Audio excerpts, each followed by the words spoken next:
Thank you for listening to the Matt's Movie Reviews podcast, available on Podbean, Apple Podcasts, Spotify, Google Podcasts, Amazon Music, and Stitcher. Also, please follow Matt's Movie Reviews on Facebook, YouTube, LinkedIn, Reddit, Instagram, and MeWe. And of course, be sure to visit mattsmoviereviews.net for the latest reviews, top 10 lists, and more. Now, on to the show.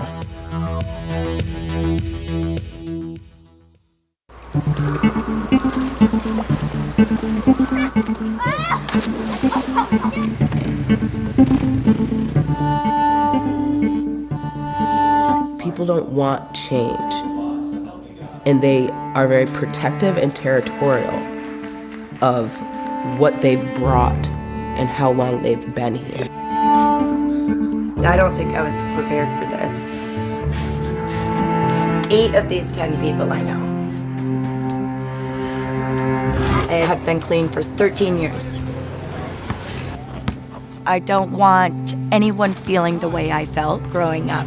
Just sad all the time.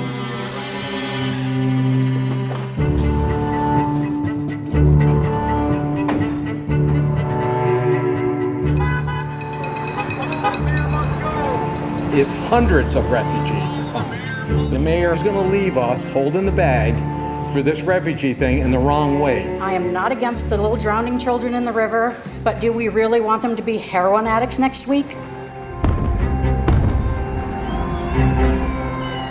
I'm not broken. And a lot of us addicts are not broken.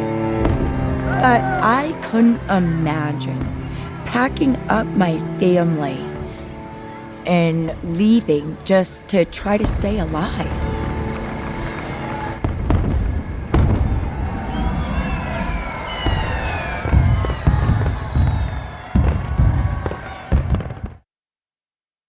Hello and welcome to the Matt's Movie Reviews podcast. I am your host, Matthew Pejkovic, and this is episode number 414.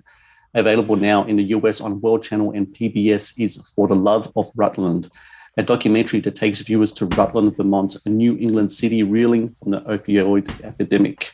When the city's progressive mayor agrees to take in refugees from Syria, the people of Rutland are divided over his decision, a division made deeper by the 2016 election. An intimate and heartbreaking exploration into small-town America embattled by poverty and tribalism. For the Love of Rutland is the latest film from director Jennifer Maytorena Taylor, who joins me now on the podcast. Jennifer, I thank you so very much for your time today. Matthew, thank you so much. It's a pleasure. You know, it's really interesting. You know, I always talk to filmmakers, documentary filmmakers especially. I think a lot of the times my impression of documentary filmmaking is that you have to hang on for the ride and just see where it takes you. And I think with your film, this is especially true because the starting point for the film was in 2016. You have this small little town of Rutland really reeling economically and other factors as well. You have this mayor that agrees to bring in Syrian refugees. At the time, people kind of forget, not that long ago, what we're seeing in Ukraine. A lot of the similarities was happening in Syria then as well. A huge refugees crisis. He agrees to take in, I think it was not that many, like maybe a dozen, maybe 24 refugees. But then it just caused such a big division in the community. What was it about that story that really spoke to you? Not only as a person, but as a filmmaker that thought, this is something we need to get my camera on and try to capture it this time? Yeah, well, first of all, Matthew, I want to thank you for obviously drawing this parallel between what was happening in Syria just a couple of years ago and what's happening now in Ukraine, and the same really horrific tactics that were being used against civilian populations. What we're seeing now was happening in Syria and still happening in other parts of the world. So I know. To me, it's very important that we, draw those parallels and make sure that we are aware that this is a situation that's affected so many countries, unfortunately, and so many populations. So with regard to, the specifics of the possible resettlement of Syrian refugees in the small town of Rutland, Vermont, I lived in Rutland myself. As a kid. My family moved there from Los Angeles back in the 70s when people were going back to the land. And so we had lived in this small city of Rutland and then had moved out to the country outside of it.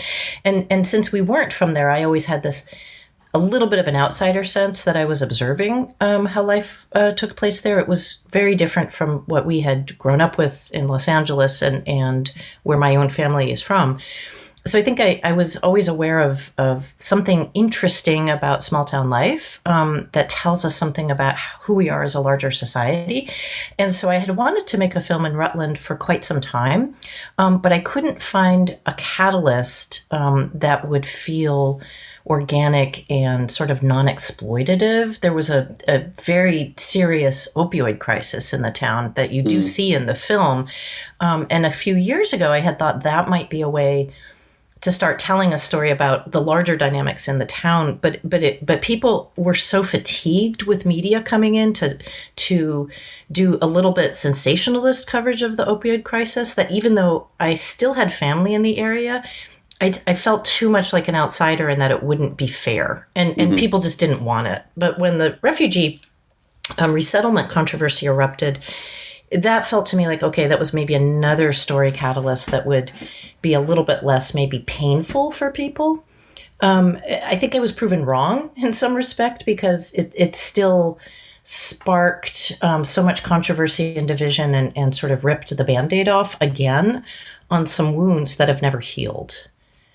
The interesting thing about that time is that, no one could foresee Donald Trump winning the election. I mean, polls, election predictions, etc. And I'm sure, yourself as a filmmaker as well, you would never imagine that he would win. And from that win, there will be these trickle of ramifications that would have affected what you were doing there as a filmmaker. Essentially, this immigration ban comes in, the Syrian refugees. I think there was only about 3 families who came in before there was a halt to that. So once that happens, and you're there with your crew, you're already invested in your filmmaking, what type of talks do you have? Do you say to yourself, are we going to pack up and go? Are we going to stay? I mean, what type of discussions do you have at that time? Well, the good thing is in this case, Matthew, the crew was me and one other person. I decided because this film felt so intimate and because I actually didn't want to have a big crew for several reasons. One was just having that kind of footprint in the town where it would be very conspicuous. I didn't want to do that. And I also wanted to just let time unfold without feeling like I had the meter running, on a crew that, understandably a professional film crew is expensive. So I actually shot the film almost entirely myself. And since my mother still lives in the solar farmhouse that we built back in the 70s in the country outside of the town, I just basically stayed with her, and I could stay for weeks on end when my time permitted, usually in the summer, and do the filming myself. So I had one collaborator who was a local journalist who writes for the local newspaper, and who actually, before anybody else, saw in the summer of 2016 that some of the rhetoric coming into the town and on social media seemed to map a national rhetoric that ultimately did coalesce with the election of the former president. So my collaborator, Jim Sabatasso, this local journalist, was very prescient because he started seeing that the kind of increase almost in very nasty talk that was happening between people at the local level was being influenced by outside actors. So he picked up on this kind of hate speech, particularly, that was being directed against the completely unknown Syrian refugees who might be coming to the town. It was very Islamophobic. He picked up on that very quickly and saw a pattern. And so I asked him if he'd work with me because he seemed obviously such a good observer. So it was basically Jim and I filming. So when the story took the inevitable turns that documentaries take, where you just have no control over what's happening and you don't know what's going to happen, in some respect, it was easier to stay with it because it was just a question of me being able to get some time and a plane ticket to go visit my mother and do some filming. It's interesting looking back, I imagine, at that time filming and watching the documentary. And for myself, when I look at your film, it kind of sets an example of kind of like a microcosm of what was happening in America at that time, especially in regards to the division and tribalism. And it's interesting because there's names to the tribes essentially. What in your movie you have the Rutland Welcomes people who were all for the Syrian refugee settlement, and then you have Rutland First, who were against it and were more kind of pro-Trump and stuff. As you're watching this happen in front of you, you're talking about your collaborator, the journalist was working with you, could you also sense that kind of like that, those kind of divisions bubbling, and could you also kind of feel that maybe that was going to spill over into like a federal election consequences as well? I have to be honest with you that I think still like many people, pretty surprised by the election results. And I think I failed to see how deeply some of the anti-refugee sentiments were going to be translating into, what happened eventually in the federal election. I actually think I was maybe saw it, but also couldn't believe that people would really want to stick to that. Want to stick to such harshness about other humans. So I guess I was a little bit naive. But one thing that was really important for the story, Matthew, was that it not just be Rutland First versus Rutland Welcomes. And part of my, sort of critique of what we do very broadly in mass media is this kind of binary storytelling where you've got the right and the left, or, in the US, we use a lot of the construct of red for the Republicans and blue for the Democrats. Mm-hmm. And I don't think that nearly comes close to encapsulating actually how complicated people's feelings are, and particularly that there may be more room for middle ground or compromise or a different way of looking at things than what our system and the binary story allows. And so that's why it meant everything to me that we find a person like Stacy who was not involved in either Rutland Welcomes or Rutland First, and wouldn't be because she was, frankly, too poor for either side to consider her a viable participant in the civic conversation. Yeah, it's such an interesting point, and Stacey really becomes the central figure of the documentary by the documentary's conclusion. I mean, I have so much admiration for Stacey in the fact that here is a person that's really struggling. She's struggling with her sobriety. She's struggling to provide for her family. However, she continuously tries to find a way to stay above it, and tries to do it with a sense of real kind of like trying to find a word for it. It's kind of like a sense of pride on her part. Yeah. She really wants to be involved. And by the end of the film, she really presents herself as kind of like, or is really seen as kind of like a leader in many aspects. Yes. She is involved in the community, etc. How did you find Stacey? From what I understand, is it true that there's some connections in that you had like an aunt or a cousin or something and went to high school with her? Is that how you kind of like came about finding Stacey? Actually, no. Well, funny enough, this is such a small community. And even though I haven't lived there in 35 years, there's still connections. Jim, my collaborator, his older brother and I went to elementary school together. Mm-hmm. And everybody just knows everybody. Stacey, I actually did not know her, but as it turned out, eventually, once we got to know each other, my mother used to teach at a adult education nonprofit, and one of my mother's best friends was Stacey's mentor, where Stacey went and got her high school degree. Something we found out after we first met, though.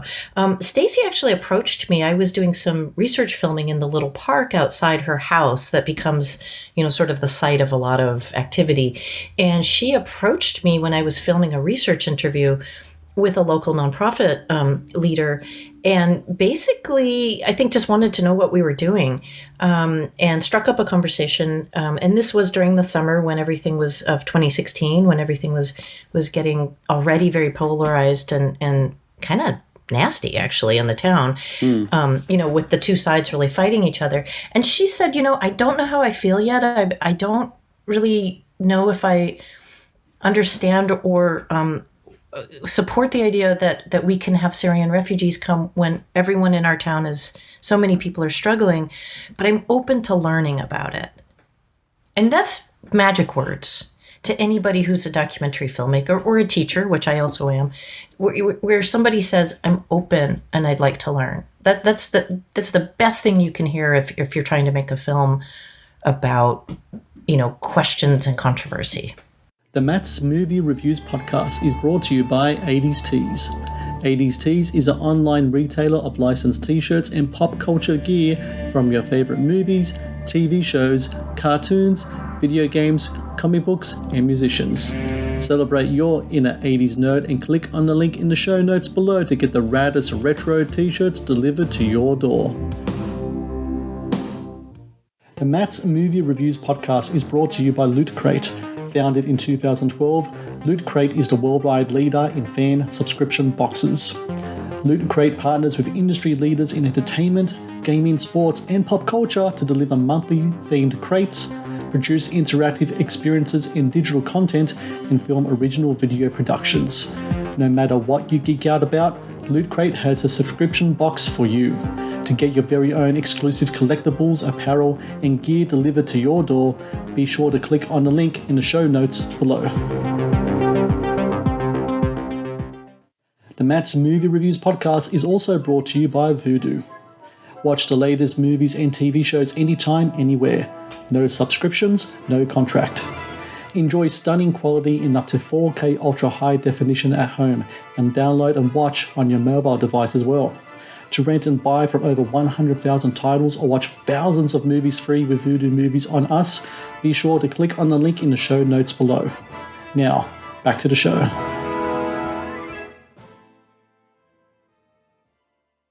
I think another thing that Stacey's story really represents is the insidious nature of poverty. Yes. No matter how many times she really tries to pull herself above kind of like the debts and everything else and trying to find work, it just seems like another wave kind of that drags her under again. I think it's really important that people see that, because unfortunately, I think people have perceptions of what poverty is and how people get there and why can't they just dig themselves out? It's not as easy as that, is it?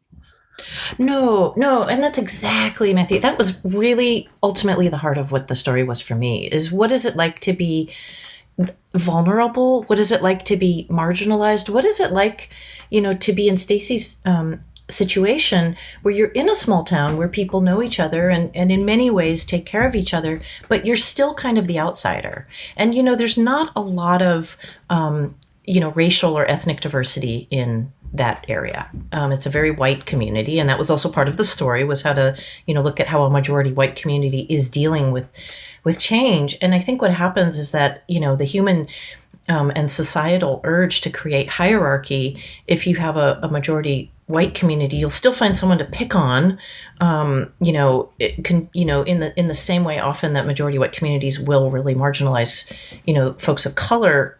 In this community, there's also this very strong, class component of people who are, poor. They're called dirt bags. Mm.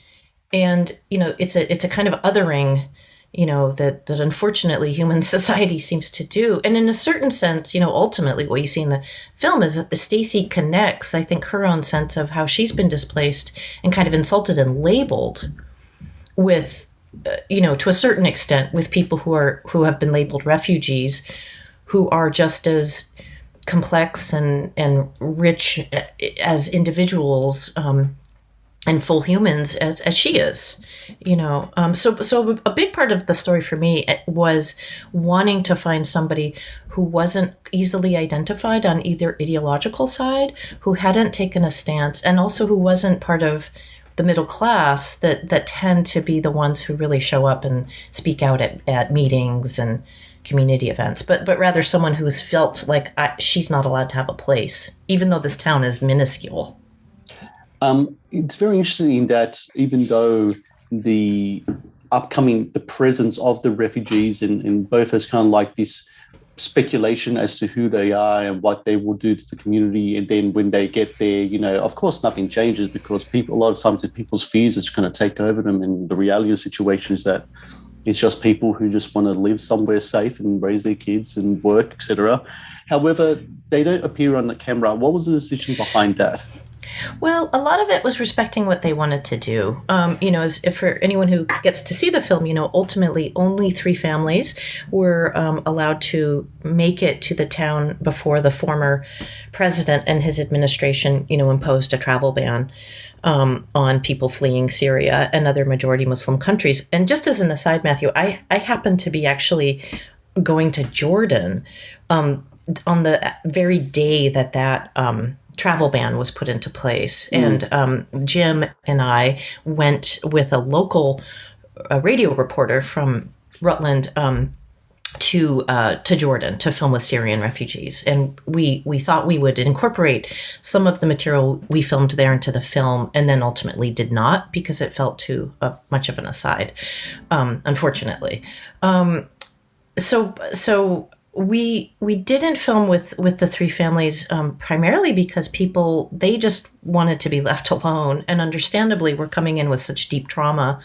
The last thing that they needed was a camera. And the truth is also, I think, because the situation was so fraught in the town, it was better to just kind of give people their space. That said, I met all the families, and you see very, very briefly one of the moms with her kids in the park with Stacy, and that's a woman who, with her husband, did become very friendly with Stacy, and they've done a few things together socially through their mutual friend Alicia, and you can see I don't show anyone's face. I really tried to just keep it subtle and give them room. I will say all the 3 families that have arrived there are doing very, very, very well. Excellent. And of course, nothing really changed in the town. I mean, they didn't save the town. They didn't condemn the town. It was neither of these extreme visions,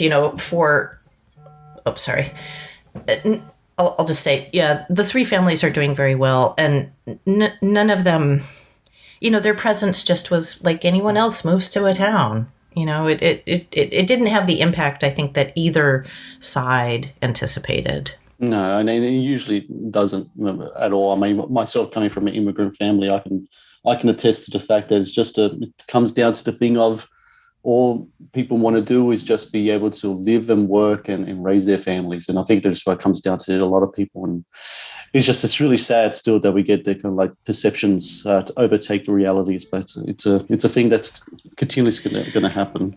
I think that's right. And I do want to just say, I think that's part of what's important, and it's going to happen again, obviously with now millions more refugees being created by the situation in Ukraine, is that people in host communities maybe should kind of back off the rhetoric on either side, and just recognize these are people who are going to be coming in very traumatized, very hurt, and they just need to be treated like humans. And their first impulse is not going to be, hey, I'm trying to change the culture of your town. It's, I'm trying to keep myself and my family safe. Exactly. I wanted to just ask, you having lived for a bit of time in Rutland, you went to high school there, you have family there. I think your mum still lives there. From what you remember of your time in Rutland prior to doing the documentary up to doing the documentary, what major differences did you see when you came back to Rutland to do the documentary? And what did you learn about that town that you had no idea about while you were there? Oh, that's a really, really good question. So we moved there when I was in elementary school. As I mentioned, my family's from Los Angeles. My dad actually, part of his family's from Mexico. So we also, had we have a different background than a lot of the folks from the town. And, of course, I've always gone back and forth and visited. I mean, I moved back to California now when I was 19. And we always, our family's all still here in California. So I had gone back and forth, of course, to visit. But my dad died about 8 years ago, and it was just awful. And he died there in Rutland. And I was there for an extended period of time after that happened. And it was, I think, when the opioid crisis really was just coming to a really terrible, peak. And I was really shocked, actually. I'd known, from having moved there as a kid that, there's always been some substance abuse. There was a lot of alcoholism. There was some pretty rough behavior that I would be witness to going to high school there. Just, again, people A lot of people just didn't have a lot of resources. But not to the extent of what the opioids did to people. That really hit me. And you know, again, I think kind of made me resolve to, if there were a way to make a film about the town, to do it in a way that would respect that people love their community and want their community to be okay, and that there's thousands and thousands of communities just like this that are completely anonymous, but that mean the world to the people who live there. Yeah. But at the same time, if we gloss over and pretend, you know, I don't know how it is in Australia, but in the US, we've got this very, you know, I think silly tendency to really romanticize small towns, or vilify them. And, you know, the truth is always somewhere in the middle. And I wanted to be able to kind of capture the gravity of what I saw happening there with the opioid crisis and with the extreme, extreme, extreme poverty that a lot of people are living in, and capture that in a way that wouldn't turn it into poverty porn or dehumanize the people who are in those situations. So I guess I just felt like things were more serious there than maybe I had realized as a child. Well, it's a fascinating documentary, and I think you really did a great job really getting to the crux of a lot of situations there and presenting them on screen. And for everyone out there listening right now, available on World Channel and PBS in the US, it's For the Love of Rutland. I really recommend people check this documentary out. I think it talks about important things it's framed in a very important way, and the filmmaking here is really good considering it's just yourself and some help here and there. And it's a really important documentary, and I really congratulate you, and I thank you so very much for your time today. Oh, thank you, Matthew. Thank you so much. Thank you for watching the Matt's Movie Reviews channel. Please subscribe for more reviews, podcast interviews, and exclusive content. Also, if you would like to request a review and support my work, please join my Patreon via the link in the description below.